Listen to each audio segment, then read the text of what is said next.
I feel very grateful. I feel grateful with Breathing Plus, Vijay and Pete, grateful with Peter, grateful with all of you here who I felt a close connection in these last 2 days. And I feel grateful for being able to share. Share something that has become my life. And when the conversation Pete in the beginning was talking about, when I met Pete in Maryland, what I understand, what they have in mind, what Breathing Plus should be, really resonates with me at various levels. The breathing part, obviously, but also the plus part. My research interest in academia was always about understanding the good life and kind of objectifying that. So I was doing research about measurements and indicators for quality of life. I was doing research about time use, so how we can move away from this orientation towards commodities and goods and stuff, towards, okay, how do I really want to spend my life in terms of what I want to do with it? This idea of, this very ancient idea of time as a gift of God, that in Egyptian economics resulted in a ban of interest rates, because time was seen as a gift of God. Nobody should take advantage of it.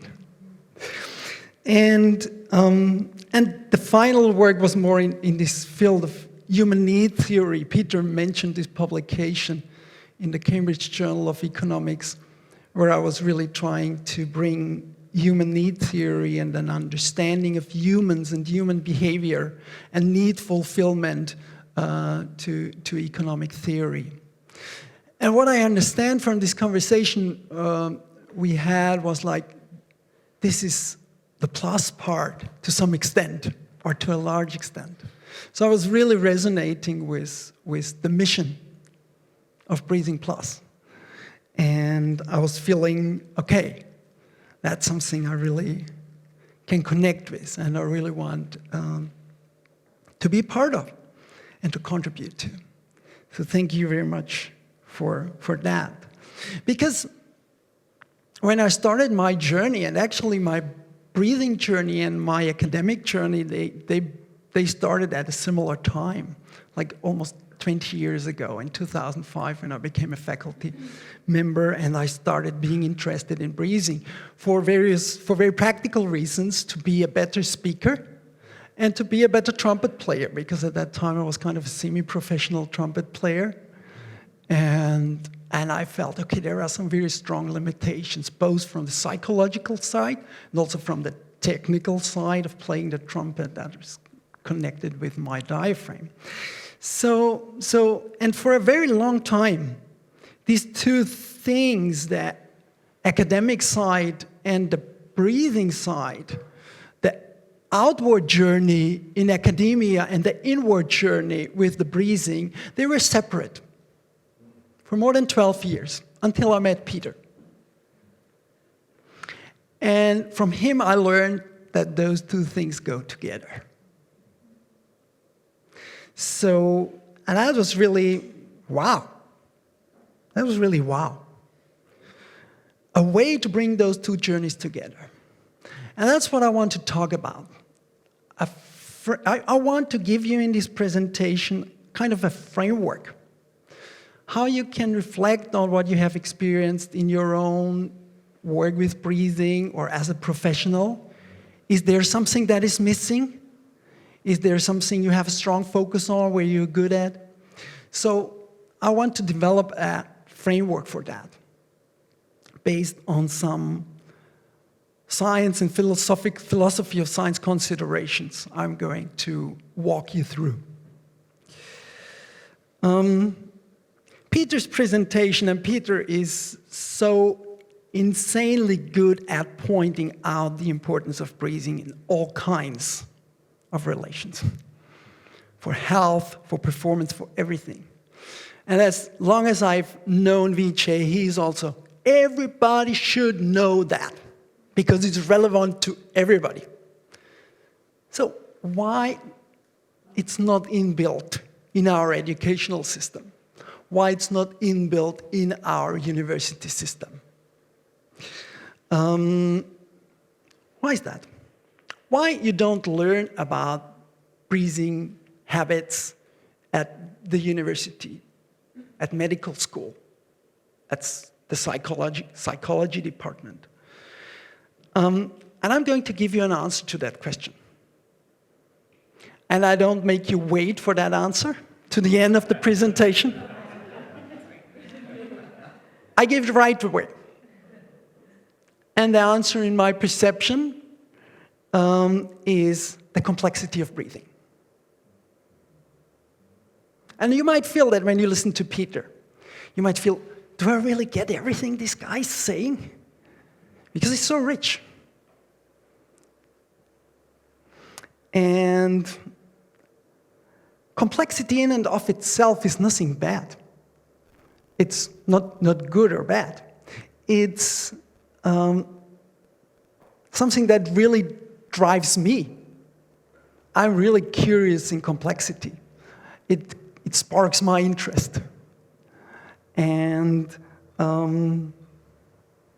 that's what kind of took me away from being like an economist, like that teaches textbook economics, or that teaches. Now I teach environmental scientists at the University of Vienna.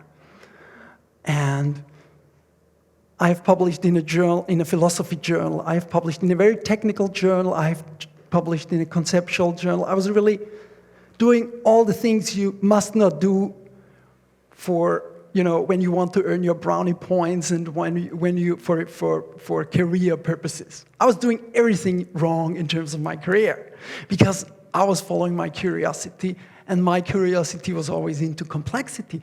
And I wonder if that's the reason why I'm here.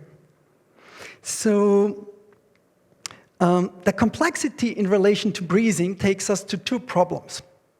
You don't have to think of that as problems. I refer to them as the causality problem and the objectivity problem. And I'm going to walk you through them in order to understand what I mean by that. Okay? These days, we're talking a lot about complexity. Why? Because of artificial intelligence. So there is some new development, and it's kind of almost a hype. And when I remember back when I was doing my undergrad studies, I was thinking, why these models about the economy, why these models about society are so simplistic? Why do we think about humans in this Newtonian way, as if humans were like a stone, that their behavior can be described just by the force of gravity? And there are good reasons for simplifying things, making things easy. But to me, it was like I didn't really connect with the implications. And the implications where we would create a society that is kind of working under the assumption of this simplistic idea of human nature. So I went out to the physics department to learn about complexity theory and fractal geometry and all these kinds of things, and to philosophy of science and to biology, to see what is their understanding. What have we learned? Is it just this discipline I decided to, or is there more? Is just a very simplistic discipline, a very reductionist discipline, or is there more to it? So I had this interest, and I was always looking for causality, for this complexity. So what is...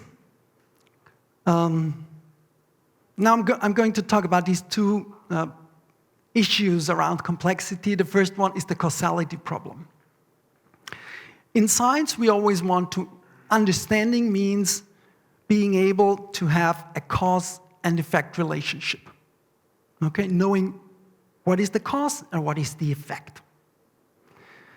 And if you have a simple object, you might come up with a simple cause-effect relationship. The behavior of a stone. How does a stone move? It gets more tricky when the object becomes complex, like humans. So then you can still use like these very simplistic models, formalistic models, but you're going to miss a lot of things. So we're talking about behavior now. We're talking about learning, and we're talking about everything Peter was talking about. But we're paying a price for that. If we take that on board, we're paying the price of not being able to establish this very clear cause and effect relationship. And you see that everything. You see that in medicine. I'm going to talk a little bit more about in medicine. And this is not something that is particular to breathing. This challenge with the cause and effect relationship is everywhere in science. You see it, for example, in biology. You can have genetic determinism, and we had that for a long time. We had a strong focus in the biology departments on genetics. So if you think, okay, genetics is the cause of diseases, of pain, of whatever, so you know where to look for the problem. You go there, you have to identify the genome sequence that causes the pain, and you kind of turn it off, and you solve the problem. But the further we have gone into this understanding of human functioning, there emerged another paradigm, which is epigenetics. And epigenetics takes you back to the learning and to the complexity. It takes you where, okay, the simplicity is not there. So we have to go to the complexity if we really want to understand the cause, and if we really want to get, a hold of the problem, and just not pretending we know everything. Okay? Because that's what science, every publication, you have to say, I know something. It's not selling if you say it's complex. And science is a business. Universities are businesses these days. And the competition there is more fierceful than anywhere else. That's one of the reasons also for me, not just the enthusiasm for breathing, but also that I feel the people there, they pay such a high price for this intellectual specialization and this fighting that happens there. Okay? So I felt like I've been fighting enough in my life, so I want to take a different route also, an institutional structure that is more supportive. And so you see it everywhere. When we think of the cause and effect problem with relation to breathing, you just have to look at this equation Peter was putting up yesterday. The pH equation, the Henderson-Hasselbalch equation. And when you go online and you look for hydrogen carbonate on the body or bicarbonate problems in the body, you find plenty of medical literature that tells you, that completely ignores the second part of the equation, which is the breathing part. Why does so? Because it's simpler. It's simplistic. It gives you a clear, straightforward cause and effect. So you have a bicarbonate problem, you have a pH problem, it's from the bicarbonates. So where does that problem come from? You have to find the physiological source of the problem. So you gain the clarity at the expense of missing something that might be really, really, really important. And that's good if you work with patients. You don't want to give your patients the impression that it can be different things, and you don't even know where to send them because you don't even know that breathing is a behavior. You might even know very well that equation. But if you don't know that you can work with that, nobody has told you that in medical school. How can you blame the physician that he's taking a wrong decision? So that's why we have to work on how to inbuild it in the system, how to make it more visible. Okay, and I'm going to talk about that at the very end. Okay, so we very often, for practical reasons, we're looking for these simplistic interpretations, those shortcuts that can create huge problems. Okay, so these are physiological simplifications. This is thinking of humans just in terms of physiology. And that's the opposite of the egg, the learning example Peter was giving you before. It's ignoring the psychology. So what we're doing is, I like to refer to that as over-physiologizing. So it's attributing everything to the physiology. Okay? Why? Because we have a clear cause and effect relationship. Okay? People are sick. I remember this meme where we have these two queues, one in front of the changing lifestyle changes, and the other one is the pharmacy, the drugstore, and you have like the huge queue of people in front of the drugstore, and you have the one person that is going for the lifestyle change. Why? Because it's courageous to go for the lifestyle change. We've seen that. You see that we see that with every single person we work with. And I have to appreciate that. And I think it's important to appreciate that with every person you have the ability to work with. So, and another example is like fast breathing is sympathetic and slow breathing is parasympathetic. Because it ignores what you have learned. It might be true, and it might be especially true statistically, but it might not be true individually. And we are working with individuals. If you're a scientist, you're working with the data, go ahead. Come up with your research results. Come up with your over-physiologizing, because that's the kind of knowledge we produce. Okay? And it's not necessarily bad, but you have to be aware. A good scientist is one that knows the limitations of his work. Okay? And I think that's very crucial. That's very crucial, and that's also challenging. Okay. Let me just find where I want to take you next. Okay, there is not just the thing of over-physiologizing. We do that a lot. But we also do the opposite thing. We also do over-psychologizing.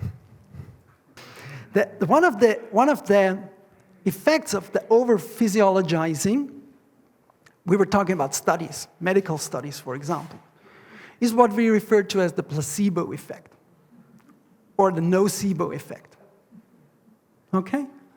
And we do that like dismissing it. It's a way, very often it's done in, okay, we can't explain that.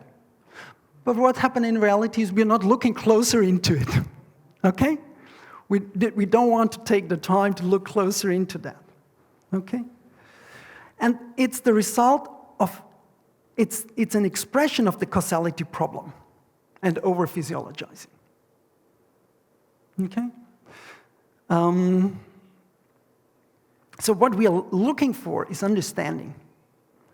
And not just understanding for a large group, statistical understanding, but really an individual understanding, what the individual has learned. Okay, so we are able to take into account the learning process, the individual part. Okay, now let me go to the more interesting thing for you, maybe the over-psychologizing. What is that? And that's something you come across sometimes in your normal life, but in breathwork, you find that frequently. Your body knows. Just follow your body. Okay? Do what feels right. Do what feels good. And So it's like the emotional states are assumed to give you orientation, what are in reality psychophysiological states. Okay? So this kind of over-psychologizing ignores the physiological component.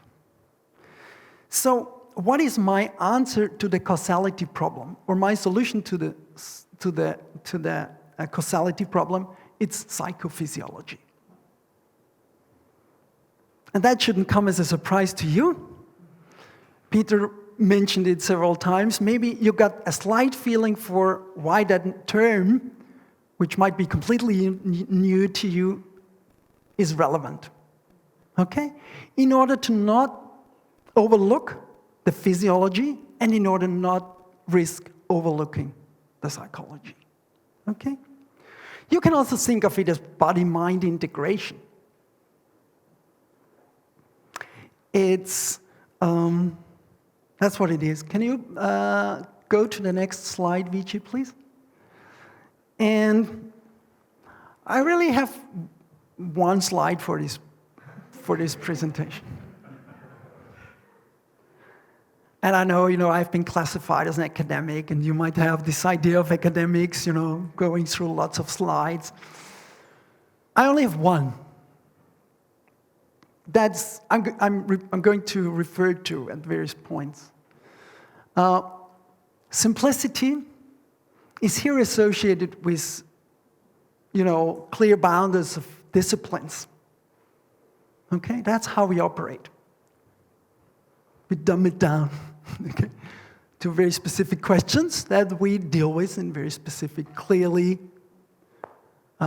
separated disciplines. Okay? Psychophysiology, what it is doing, it is really at this complex level, it's creating a new discipline. So if you think about breathing science, it's difficult to locate it in the existing educational structure or the existing disciplinary structure we have at our universities. So we're really looking at something new here. It's not new to Peter. He has been developing that for decades. But for probably most of you who have come through an educational system that is really focused on the bottom of this graph, it might be new. Okay? So our education system, our university system is compartmentalized to a large extent. It's good at dealing with simple problems, for which we have established those disciplines, right? So how can we move up in order to really make progress in our understanding of breathing? Okay? So breathing has to be a transdisciplinary research field.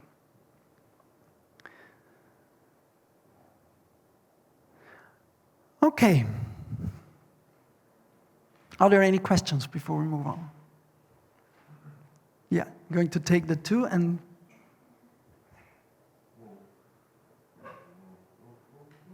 Woo! There we go. Could you maybe give us a bit more of an understanding of what you see as transdisciplinary and how that would be effective in this case? Okay. So let's do it in terms of breathing. We have behavioral analysts at the psychology departments. We have pulmonary physiology in the medicine department. And maybe they know of each other.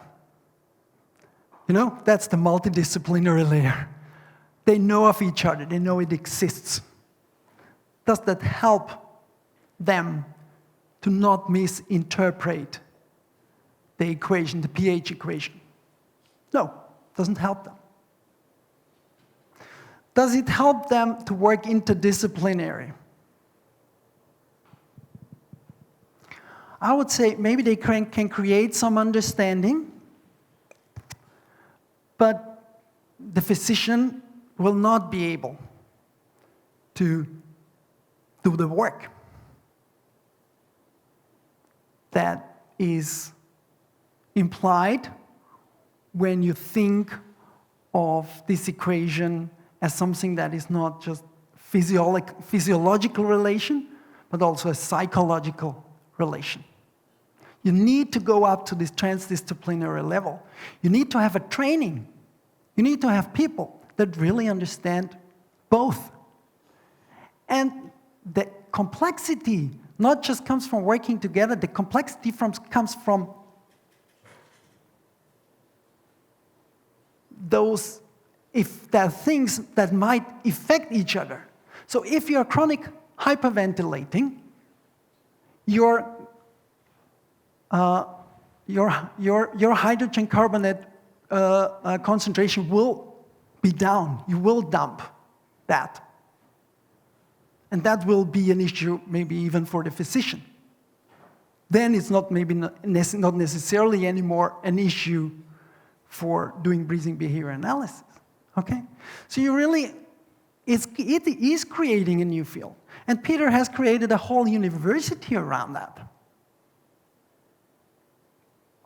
And I think it can't be done in a different way. That's what I mean.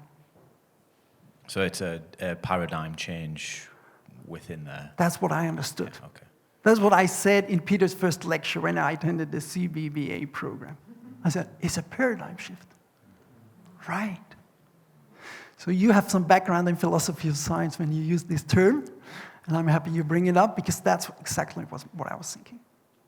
And we had physicians there in the group, and they were reviewing it.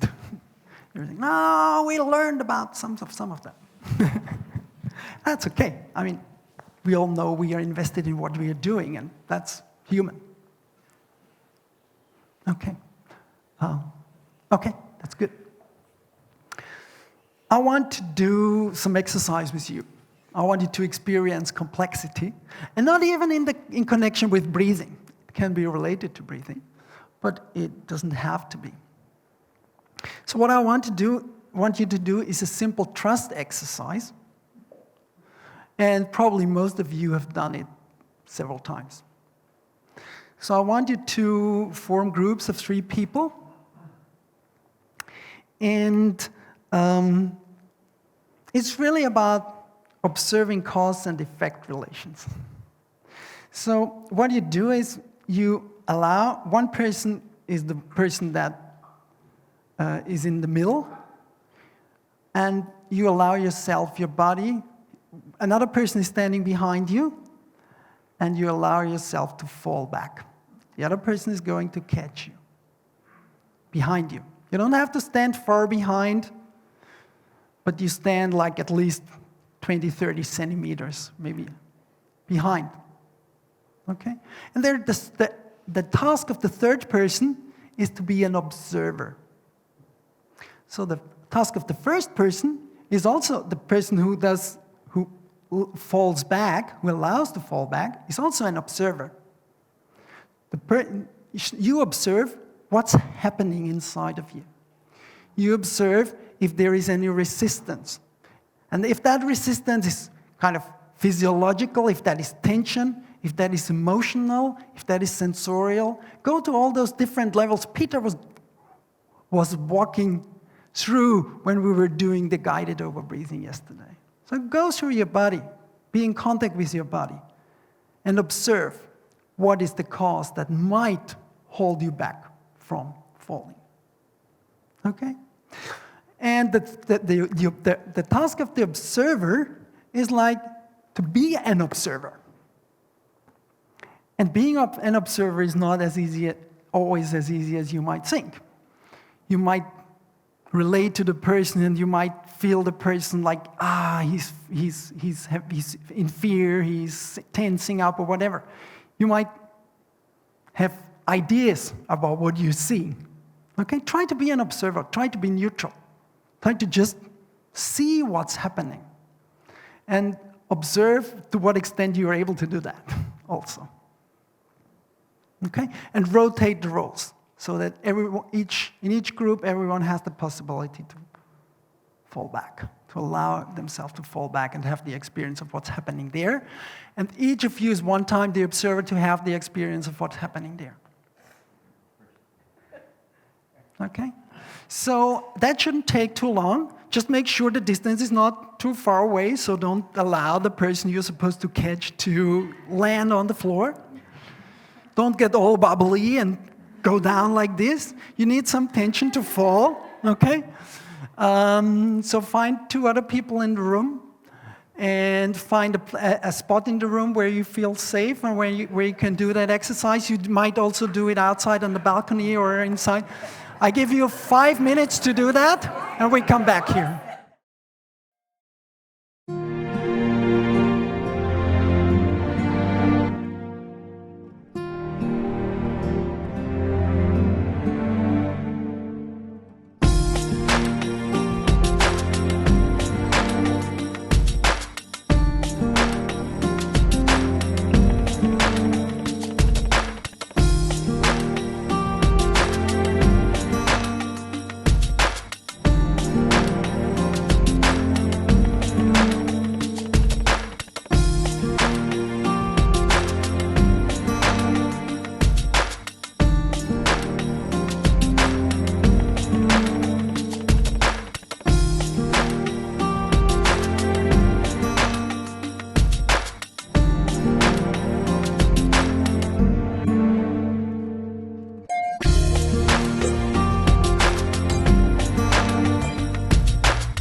So how was that? Were there any differences between you in the groups of the causes that who felt that you were not able to fall back? Or you were having a hard time? Okay? Okay? Well, and you can connect that with the breathing. If there is some resistance, I mean, we breathe about 20,000 times a day, and physiologically speaking, exhale can be just letting go. That might be something you may also find in your breathing, in your exhale, if you encounter that. So that's interesting. And was it easy for you to be an observer, or was it like very difficult? You were too empathic with the person, you couldn't observe what's going on because you were feeling. So there is various things in this exercise because, well, about the causalities, right? There's different reasons that might hold you back or that might not allow you to fall. You know, if you think of it in just physiological terms, it might be some muscular issue, you know. But that's not the only thing you might want to look for. So we may also look for other reasons, for other causes.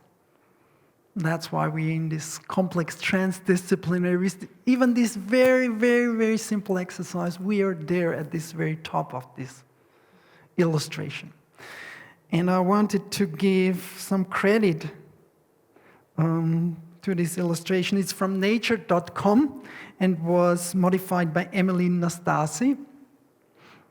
And I really like it. Okay, so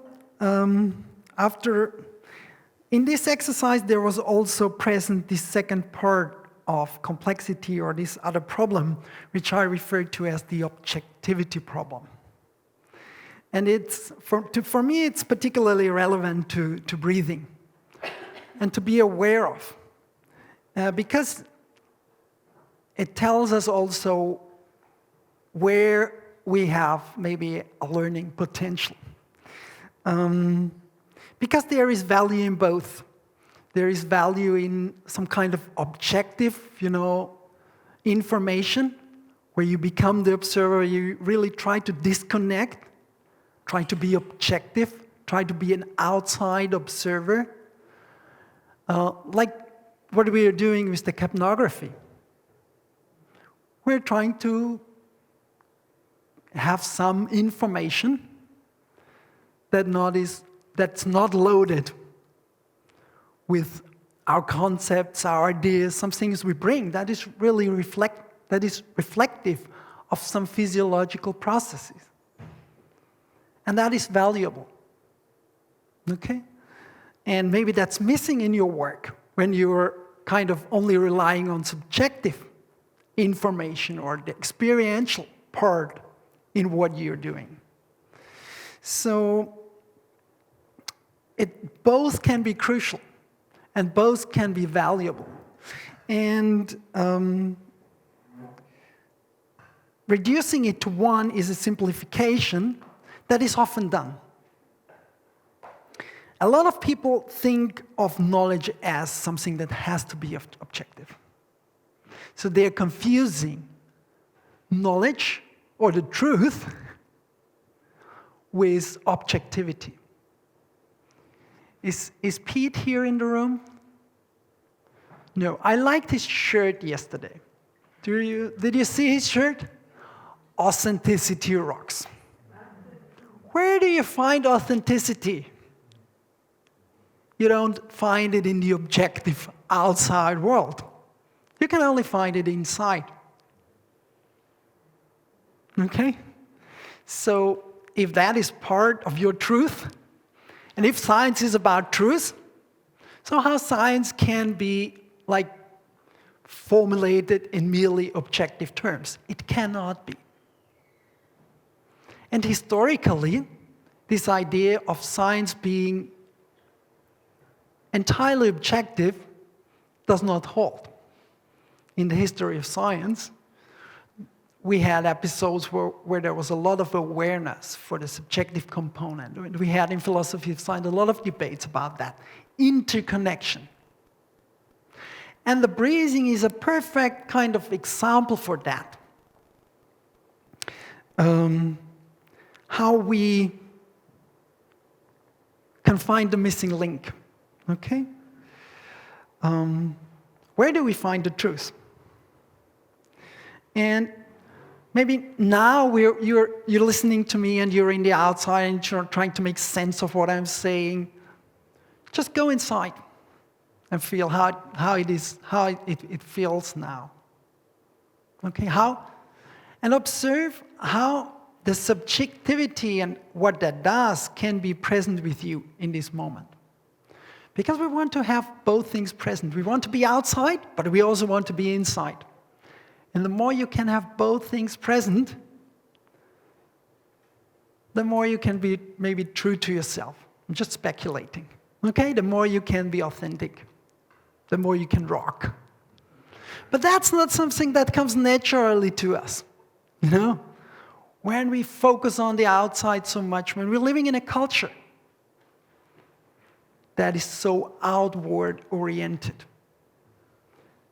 And I see, as an economist, how, economic models, how we design our societies, how we create the institutions, they kind of reinforce our outward orientation, our desire for objectivity, our focus on the outside.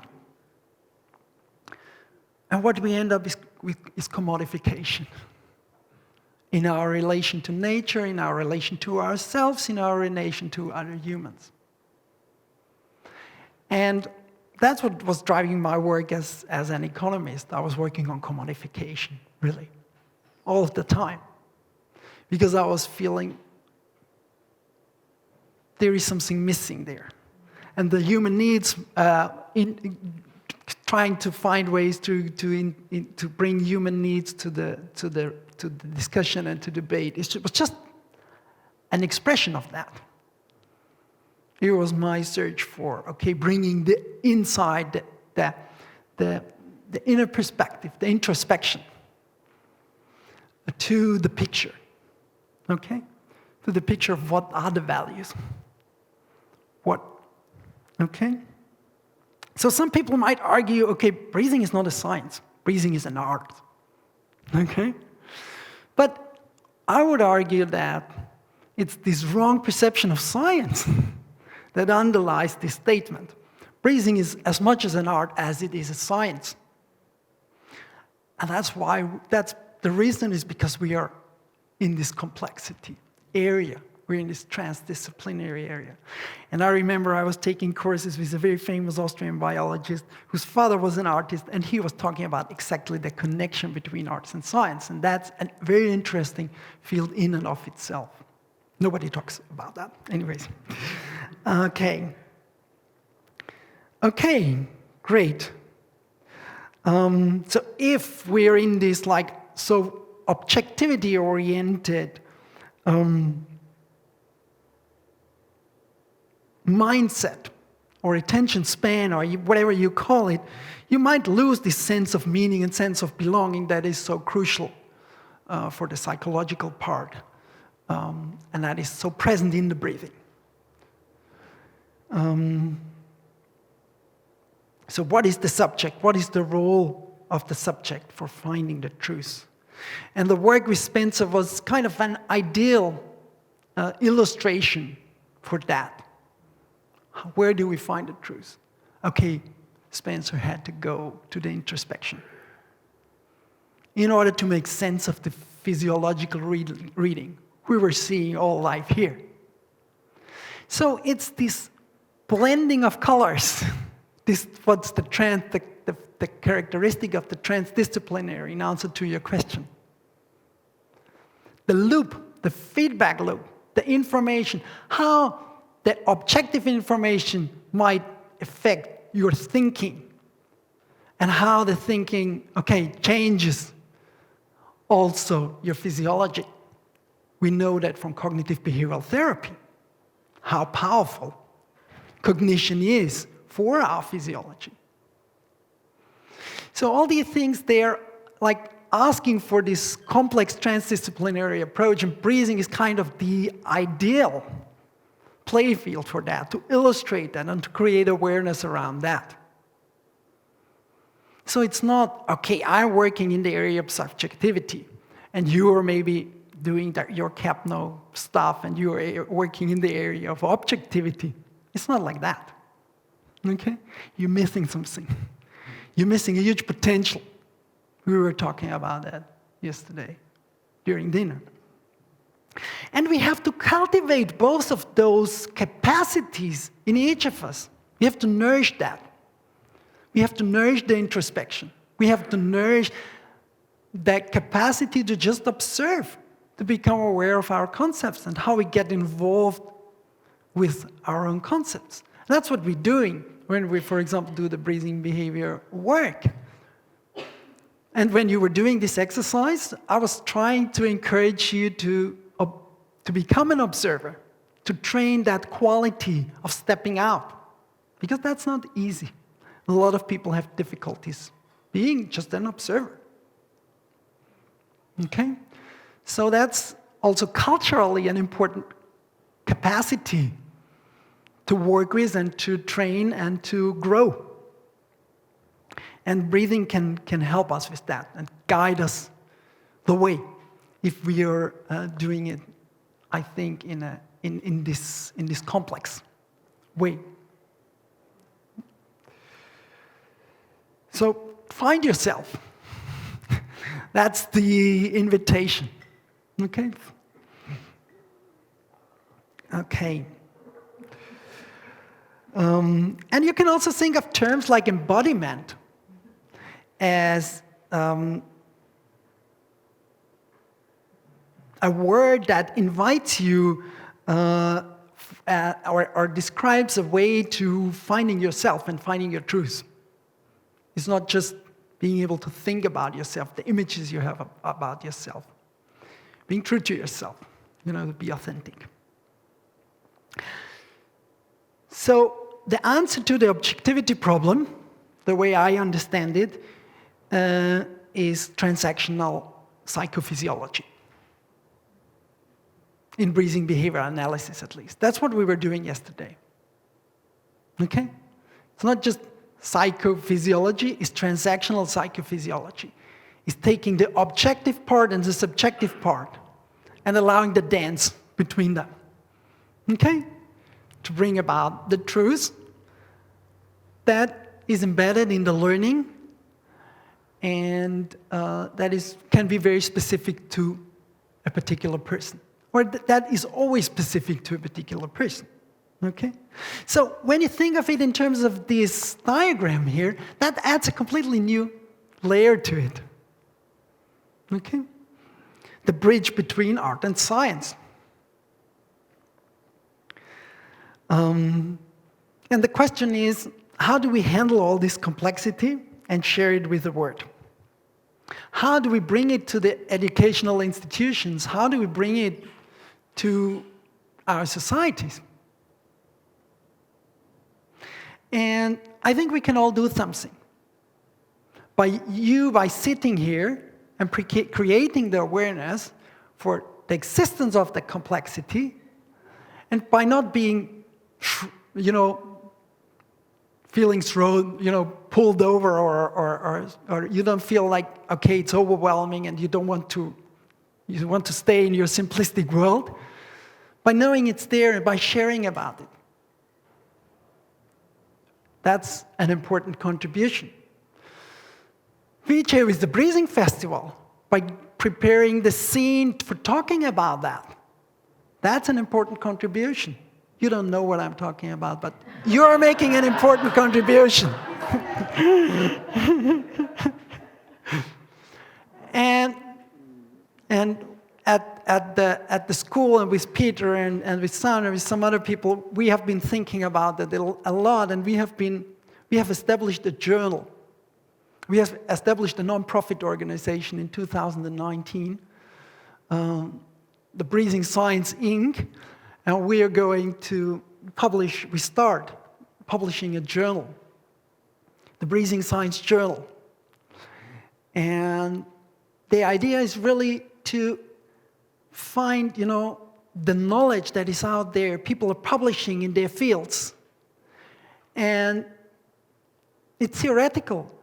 It's not practical very often. So we want to find these authors where we think that has a practical importance, practical implications. And we want them to write short articles for the general public, for the people who are interested in breathing, and people who have an idea of how powerful and how impactful breathing can be. So we want to be this kind of bridge, to build this bridge, to share the message, and to create the content that brings the awareness, that increases the awareness. And we want to do that with short articles that everyone can read who has some basic level of education, and bring it to their own, to benefit from it in their practice, in what they share with other people, in their work, and to their lives. And we're just about to start that thing. So I've created a website, and VJ, Pete, and I were talking how we can include you also in that mission and in a project. And we were thinking that we want to give to you as a goodie and as a recognition of your participation in the conference, like the first 3 papers we're going to pub will be very short. Will be 1 to 2 pages, summaries of relevant literature. So we're going to reflect that, and we're going to try to integrate it from the simple to the complex, from the disciplinary to the transdisciplinary. We want to take it there, and we want to share it.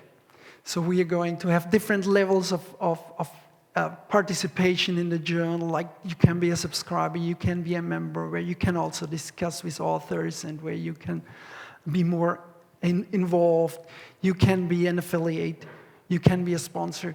You can decide how you want to support that. You can support it by sending us articles you think, that peer-reviewed articles you think that have a very important point, that is relevant to the community, to people who are interested in breathing. Okay? So feel invited, feel part of it. I hope you share the idea of what we're trying to do, and I hope you benefited from this short presentation, and you kind of have a feeling for what you're good at, what you're already doing, for maybe what you want to grow into, what you want to expand into, where you feel like, okay, maybe that could be and enrich my personal practice, my professional practice. If you feel something like that, I would be very happy. I know I'm very grateful for you,